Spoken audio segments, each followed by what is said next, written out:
listener production. Hi, it's Helen Smith here with you. Welcome to the afternoon edition of The Briefing. Coming up in our deep dive, Netflix's Monsters series, The Ed Gein Story, is trending globally, but despite its popularity, the reviews are not in its favour, with critics pointing out that it might be the most sensationalised Monsters series yet. As the murderer, Ed Gein is thought to have influenced Hollywood and the making of Psycho, the Texas Chainsaw Massacre, and The Silence of the Lambs. But how much of the story is true, and why can't we look away? First though, let's check the afternoon headlines. It's Friday, the 10th of October. The US is sending around 200 troops to Israel to help support and monitor phase 1 of a ceasefire agreement. It comes as Australia is backing the breakthrough in Gaza, with PM Anthony Albanese praising US President Donald Trump's enormous role in the deal between Israel and Hamas. Donald Trump certainly deserves enormous congratulations for the work that he has done. We want to see US leadership in the world, and what we have seen is that on this occasion. The news of the approval of Phase 1 saw scenes of celebration across Gaza and Israel as Hamas and Israel's government began preparations to implement a ceasefire promising to end the conflict, which has been recognised as genocide by a UN Commission of Inquiry. However, the next steps in this 20-point peace plan have yet to be discussed, including how the Gaza Strip will be governed and the wider plan to bring lasting peace. Since the signing of Phase 1, the Palestinian death toll in Gaza has risen to 67,194. Independent Senator David Pocock has been banned from attending Parliament House's Social Sports Club after raising concerns about its sponsorship by the gambling industry. The former Wallabies captain says he was told he was no longer welcome at Australian Parliament Sports Club events and accused of politicising the organisation. The sports club organises social games between politicians, journalists, and also offers corporate memberships that reportedly cost around $2,500. In the meantime, independent MP Allegra Spender has quit the club in support of Pocock, calling his ban an absolute disgrace. And a US judge has dismissed Drake's lawsuit over Kendrick Lamar's diss track Not Like Us, saying a reasonable listener would not think the song contained verifiable facts about Drake. The judge went on to say they rejected the defamation lawsuit because the profanity, trash talking, and threats of violence were indicators of opinion, which included lyrics that called Drake a pedophile. A spokesperson for Drake says the rapper plans to appeal the ruling. Now it's time to get into our deep dive with Alyce McGovern, Associate Professor of Criminology, on the latest Netflix Monsters series about Ed Gein. It's the story of an infamous murderer and grave robber that takes our obsession with true crime to another level, and not in a good way. What shocks you most about him? How did he do it? What was his childhood like? I'd like to show you something worse. You're working too fast. I'm sorry, Mother. Just go slow and steady. You're the one who can't look away. It's a sin. The series focuses on the perpetrator rather than the victims, and its treatment of gender expression has also been slammed. But should our love of true crime be to blame, or is there a healthier or better way we can consume it? Alyce, this Monsters series is getting a lot of bad reviews. What's the difference between the Ed Gein series in comparison to previous seasons on Jeffrey Dahmer, for example? Yeah, look, I think the Dahmer series still did get some criticism. I think what we see in those kind of previous series, more contemporary examples or more contemporary crime stories. And I think there's a lot more desire to hear the sides of victims and their experiences. In saying that, though, the Dahmer series did get criticism for the way it told those stories of the families of Dahmer's victims, in particular the lack of engagement with them prior to the development of the series and the shooting. So I think that's a key distinction, particularly around the focus on the perpetrator, more so in the Gein series versus other series that have arguably had a little bit more nuance in the way that they have told the stories have shown perhaps the victims' experiences and been able to show some of the complexities of the criminality that might have happened. And we'll touch on the perpetrator angle in a moment, but a lot of the reviews also pointed out that the show was just, quote, flat out made up. What are the risks of blurring the line between facts and fiction, especially when we're dealing with real victims and real trauma? It's a big issue in the kind of crime entertainment industry more broadly, being able to distinguish between what actually factually happened and what might be an elaboration, particularly when we're talking about these kind of dramatized series. So essentially, they're wanting to attract viewers. They're wanting to make stories interesting for audiences. And the risk there that it introduces elements that might not be factually accurate. It might sensationalize stories. So that can have a number of impacts, of course, in terms of victims and people who've been associated with these particular crimes. It can be re-traumatizing if the story is not being told accurately. It can also create this form of what we might call secondary victimization, seeing these stories retold in these ways that might not be accurate.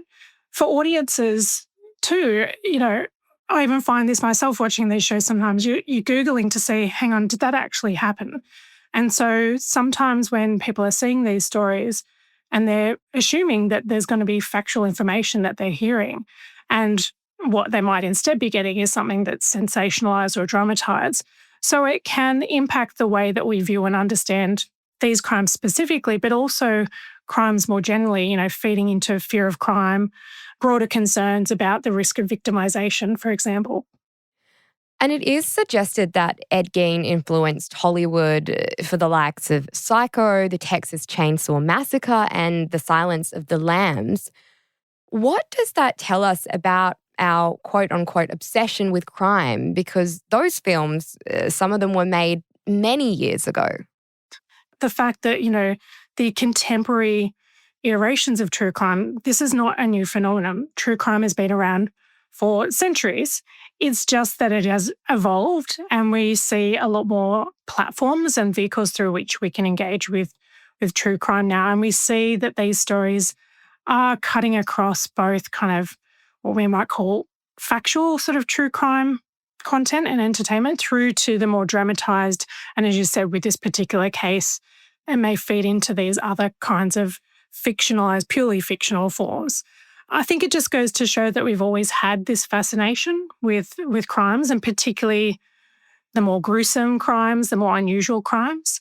But we have a lot more ways in which we can engage with that content now, and on demand, so we're not waiting for the films to come out. We can listen to podcasts, we can turn on Netflix, and, even on that platform, there's innumerable numbers of documentaries, dramatized series that you can engage with around true crime events.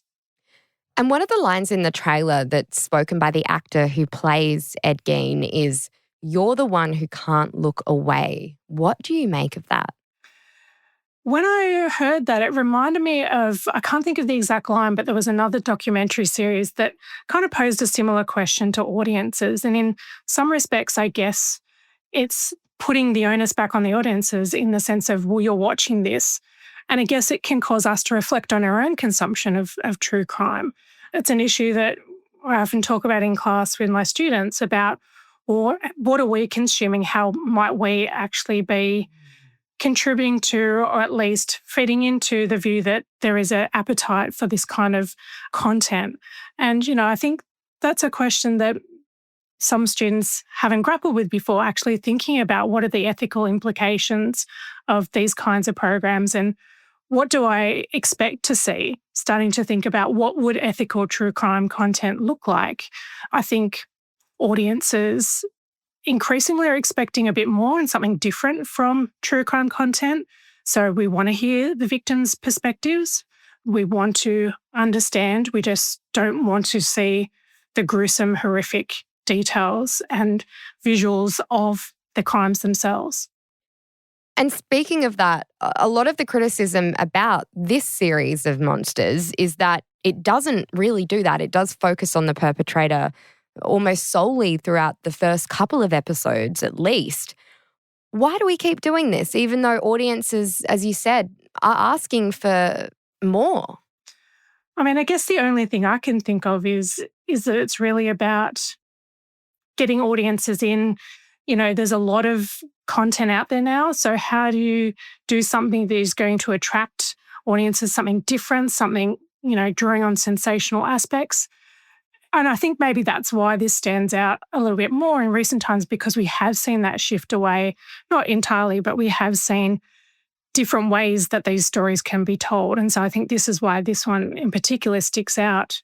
And because there's a lot of gruesome kind of sensationalist elements to that story that, maybe people weren't expecting, perhaps given some of the other content that they might have engaged with. Speaking of sensationalism, there has been a lot of commentary around the show's treatment of gender expression in the early episodes. How did you interpret that? And is it genuinely trying to explore something more complex, or is it just using queerness as a horror trope? Yeah, certainly some of the criticisms I've read about that have been quite critical of the way that gender expression has been portrayed in the show. And certainly some of the stuff I've read is that a lot of the stuff is actually completely wrong, didn't happen, inaccurate. And I think the risk we face here, with things like gender expression, but also presentation of mental illness, is that it kind of feeds into stereotypes around these particular things in violent crime, for example. And I think that is dangerous and also wrong. So it's really problematic that the shows might be just fueling particular stereotypes around particular groups.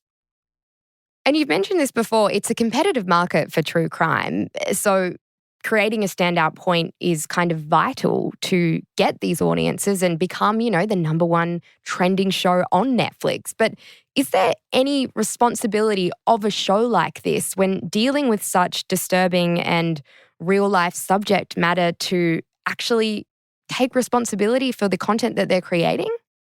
There should be, you would think so. And I think one of the good things now about our kind of diverse media is that where audiences feel like something is not right, they actually have avenues through which to express it. So we have social media, we have, independent media where we can actually see pushback against these kinds of programs, these kinds of shows that might actually feed into problematic tropes or stereotypes. So I think in doing so, hopefully that does give some responsibility to the creators to actually reflect on what they're doing. And we have seen recently in Australia an uptick of knife crimes lately across various states. But can shows like this, or, no matter what crime or true crime that they're showing, can they encourage copycat behaviour? Look, there's very little evidence around the kind of direct causal impact between media and people's behaviour. There's a whole wealth of research and really nothing's come out to kind of show much of that sort of direct relationship. But I guess what we can say is that we know that the media can influence people's understandings and perceptions. And of course, if the only things we're seeing in the media are about violent crime, serious crime, unusual crimes, then that can feed into audience understandings, fears, concerns, that you might become a victim of a crime, or that these particular crimes might be more prevalent than they actually are in reality. For anyone who is listening and might be thinking, I really enjoy watching true crime, and the evidence is there, the numbers and the series that are being made, there's thousands. Is there a way that they can still consume true crime in a responsible or safe way for them? Not all true crime content is bad. There are kind of pros and cons to this content. So, we've talked a lot about some of the stereotypes and tropes and kind of negative aspects. But there's content out there that people can engage with that is kind of victim-centred, that does prioritise the voices of victim survivors. And knowing that you actually have a choice to, disengage from content like this that you might not feel is ethical, or that you feel is maybe perpetuating particular stereotypes or might even be gruesome, and you don't want to see that. So knowing that there are actually, aspects out there that you can engage with that would maybe more align with your values and ideas. And what would you say to anyone before watching this series? I think generally engaging in any kind of true crime content is to go in with like a critical lens to reflect on what is the message that's being presented to you and what might be another way of understanding or interpreting it.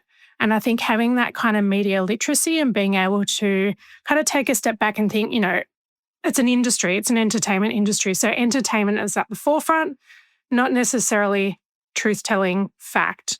So just recognizing that this content may not be 100% accurate and it may be harmful or may be, damaging to victims, survivors, perhaps others that are involved in the crimes.